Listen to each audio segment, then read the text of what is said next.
Hello বন্ধুরা, অনেক দিন পর এলোমেলো চ্যানেল নিয়ে আবারও হাজির হয়েছি। আজকে আমি একটি ভিন্ন বিষয়ে কথা বলবো। দেখুন, বর্তমানে চিকিৎসার খরচা সাধারণ মানুষের নাগালের বাইরে চলে যাচ্ছে। এটা ক্রমশ বাড়ছে। অর্থাৎ গরিব মানুষ আর ট্রিটমেন্ট করতে পারবে না। অপারেশনের খরচা তো দিন দিন বেড়েই চলেছে।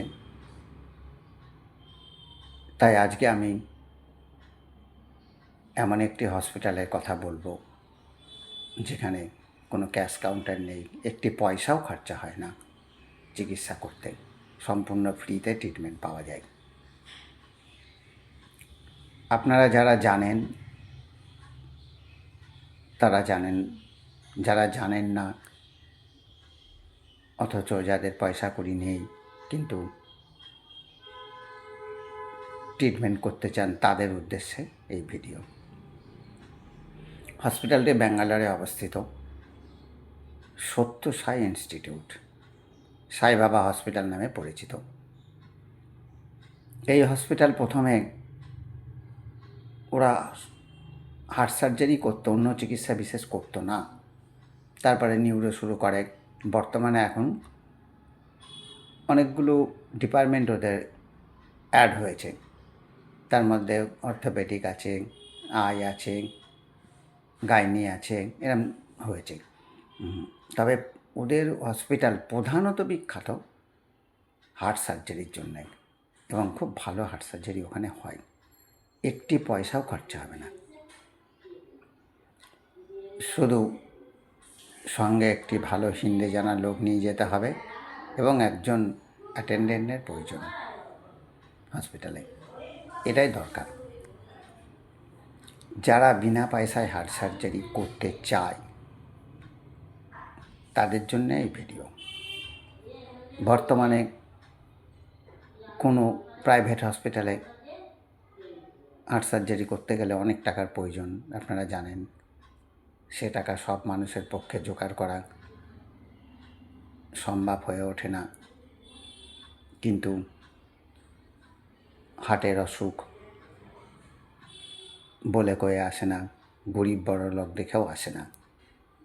তাছাড়া বহু বাচ্চা জন্মগত হৃদরোগ নিয়ে জন্মায়, তাদেরকেও অপারেশনের প্রয়োজন হয়।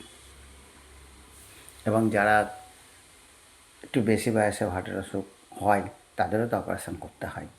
সেক্ষেত্রে এমন এমন পরিবার আছে, দেখা গেল তাকে ইমিডিয়েট হার্ট সার্জারি করতে হবে, কিন্তু তার সেই অপারেশনটা করার মতো আর্থিক সঙ্গতি তাদের নেই। তারা যদি একটু কষ্ট করে এই ব্যাঙ্গালোর যেতে পারেন এই সাইবাবা হসপিটালে, তাহলে ফ্রিতে খুব সুন্দর অপারেশনটা তারা করতে পারবেন এবং তাদের চিকিৎসাও ভালো হবে। ওখানে উন্নত মানের ট্রিটমেন্ট, আধুনিক যন্ত্রপাতি এবং হসপিটালের ব্যবহারও খুব ভালো। কোনো সময়ের জন্য আপনার মনে হবে না যে এটা একটা প্রাইভেট হসপিটাল নয়, ফ্রি হসপিটাল।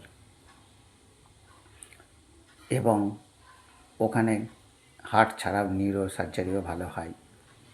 অন্যান্য ডিপার্টমেন্টের কথা তো আমি বললাম।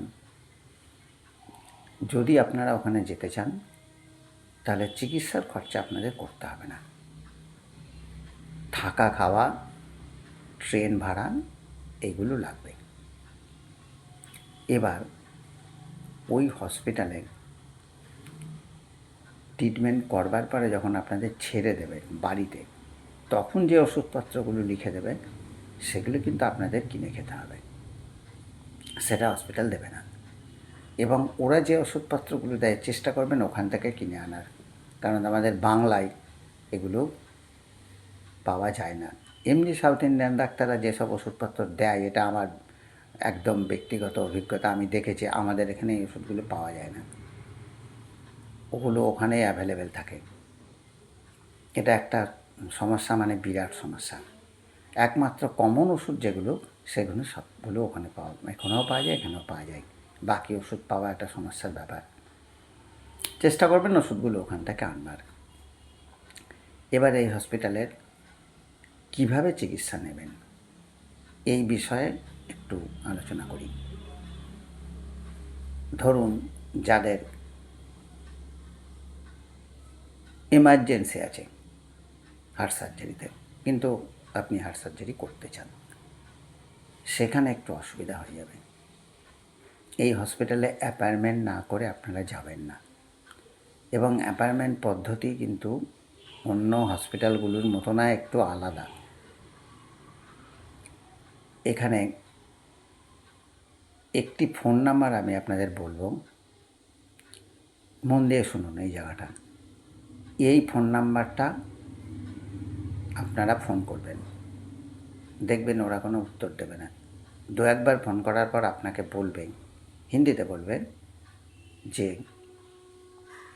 আপনার সাথে আমরা পরে কথা বলবো, বা বিকেলে কথা বলবো, বা সন্ধ্যাবেলায় কথা বলবো।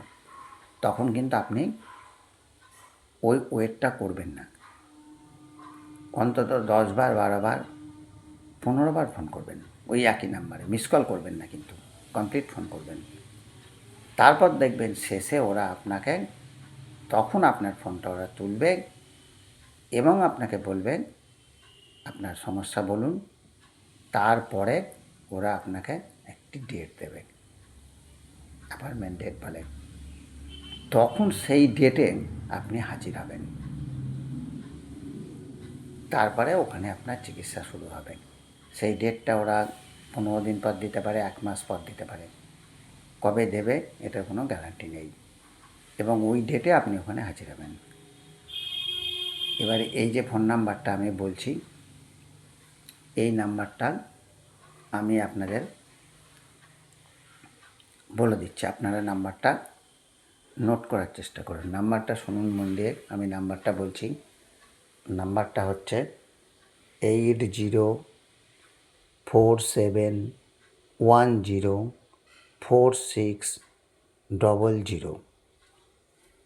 আর একবার বলছি, 8047104600। আপনারা এই নাম্বারে ফোন করবেন। এই নাম্বারটা হসপিটালের বাইরেও লেখা আছে। এই নাম্বারে ফোন করে এখান থেকেই ফোন করবেন যাবার আগে, কারণ অ্যাপয়েন্টমেন্ট ডেটটা না হলে যাবেন না, তাহলে ওখানে গিয়ে বসে থাকতে হবে, ফালতু পয়সা করি খরচা, সময় নষ্ট। তার থেকে অ্যাপয়েন্টমেন্ট করে আপনারা যাবেন। এবং নিশ্চিন্ত মনে সাইবাবা হসপিটালে আপনারা হার্ট সার্জারি করুন, নিউরো সার্জারি করুন, বা অর্থোপেডিক, এগুলো দেখান। আমি কিন্তু ব্যক্তিগতভাবে এই হসপিটালে চিকিৎসাটা আমার নিইনি আমি এখনো অবধি, কিন্তু যাতে আর্থিক দিক থেকে যারা দুর্বল সেসব মানুষের যাতে উপকার হয়, তাই আমার এই ভিডিওটা করা। কারণ আমি চেষ্টা করি কোনো মানুষ যেন চিকিৎসার অভাবে মারা না যায়। যদি তার অসুখটি চিকিৎসার মধ্যে থাকে এবং চিকিৎসা করলে সে সুস্থ হয়, তবে তার চিকিৎসা হোক, সে সুস্থ হোক। এটা আমি একজন অসুস্থ মানুষ হিসাবে মনে প্রাণে চাই। তাই এই ভিডিওগুলো তৈরি করছি। এই সমস্ত ভিডিও তৈরি করে আমার পয়সা ইনকাম করা কোনো উদ্দেশ্য নয়। ভিডিও সেভ মানুষের উপকারের জন্যে। এবার আপনারা ট্রাই করে দেখুন, যদি কোনো প্রবলেম হয়, কিছু হয়, আমার কমেন্ট বক্সে কমেন্ট করবেন। আমার চ্যানেলটা আপনারা সাবস্ক্রাইব করে দেবেন, লাইক করবেন। এগুলো না করলে আমার মনের জোর আসে না পরবর্তী ভিডিও করার জন্যে। এবং আপনারা যারা ব্যাঙ্গালোরে গিয়েছেন তারা হয়তো সাইবাবা হসপিটাল দেখেছেন, না দেখলেও একবার দেখে নেবেন এবার। তাহলে আপনারা যাদের প্রয়োজন আছে তারা আমার ভিডিওটা মন দিয়ে দেখবেন এবং আমার কথাগুলো বুঝবার চেষ্টা করবেন। তারপরে আপনি ওই নাম্বারে ফোন করবেন এবং হসপিটালে যাওয়ার চেষ্টা করবেন। ভালো থাকবেন, নমস্কার। চ্যানেলটা একটু সাবস্ক্রাইব করে দেবেন, কমেন্ট করবেন, লাইক করবেন। নমস্কার, ধন্যবাদ।